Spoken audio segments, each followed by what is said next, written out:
Maintenant, si on fait la bataille pour le français, c'est avant tout parce que la langue, c'est le véhicule de notre culture, de la culture du Québec. Ce qui est le plus important, c'est de vivre notre culture et les artistes sont les porteurs de notre culture. Et maintenant, un des plus grands écrivains au Québec et un authentique militant pour le français et l'indépendance, Yves Beauchemin.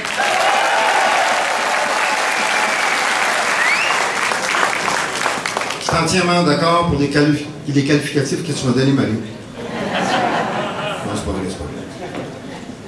Écoutez, évidemment, le dernier qui parle, il n'y a plus rien à dire, mais je vais continuer à parler quand même. Vous avez d'une part 7 juges.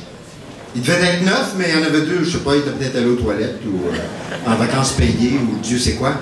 7 juges non élus, nommés par le seul gouvernement fédéral et nommés après un choix très méticuleux pour vérifier leurs convictions politiques et sociales. 7 juges qui décident de porter une décision sur notre langue en se basant sur une loi, la loi constitutionnelle de 82, qu'aucun premier ministre du Québec n'a voulu signer. Ça, c'est la Cour suprême. Légitimité, zéro. Zéro. Vous avez, d'autre part, l'Assemblée nationale de 104 députés, tous élus, libéraux, adéquistes, péquistes, tous élus par le peuple, qui décident à l'unanimité de bloquer un trou par lequel les petits malins envoyaient illégalement leurs enfants de façon à les faire transiter vers le réseau public anglais. Légitimité totale.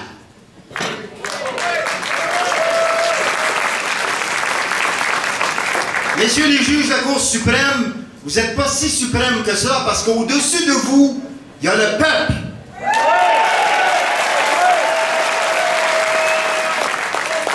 Vous avez enfin un premier ministre dont le prénom est Stephen, M.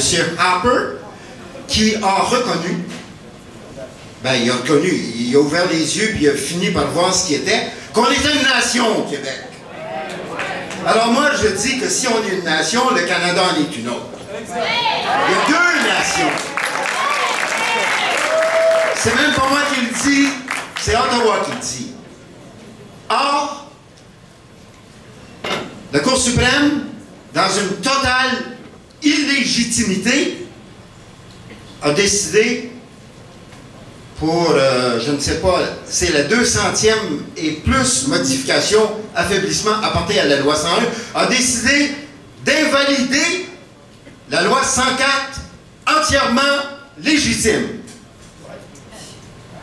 Écoutez, moi, c'est un peu comme, il faut voir les choses comme elles sont. C'est un peu comme si c'était la Cour suprême des États-Unis qui décidait d'invalider une loi mexicaine. C'est comme ça que je me sens. C'est comme ça qu'on doit se sentir.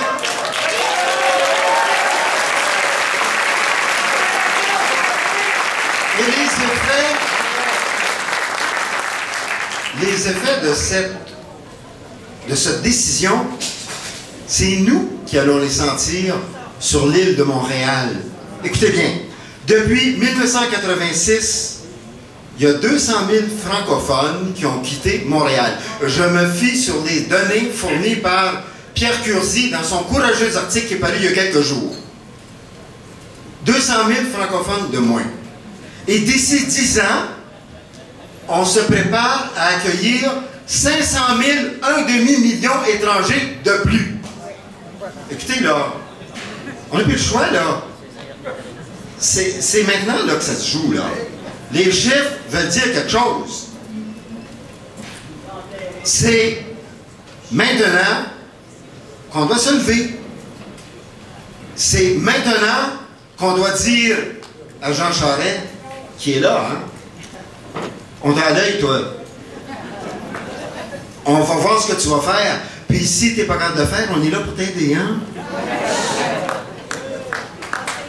Le Canada ne viendra pas toucher à notre langue. Elle est à nous, cette langue-là. C'est nous!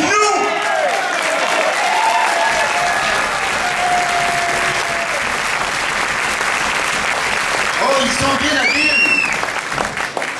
Les politiciens se cachent derrière les juges de la Cour suprême, et puis ça fricote des petites lois, et après ça, ça nous impose ça, puis le gouvernement libéral à Québec nous dit « Nous prenons acte, nous respectons la Cour suprême. » Elle n'est pas respectable. Le jour où une majorité de Québécois se fichera de la Cour suprême, il n'y en aura plus de Cour suprême.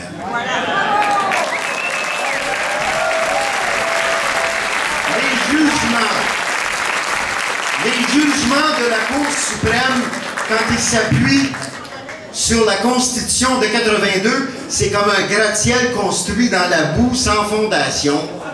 C'est comme un château de cartes en pleine tornade. Messieurs les juges, vos honneurs, comme on dit, sortez de vos bureaux climatisés et aseptisés avec votre jugement dans les mains et venez donc essayer de vous faire élire au Québec. On vous attend.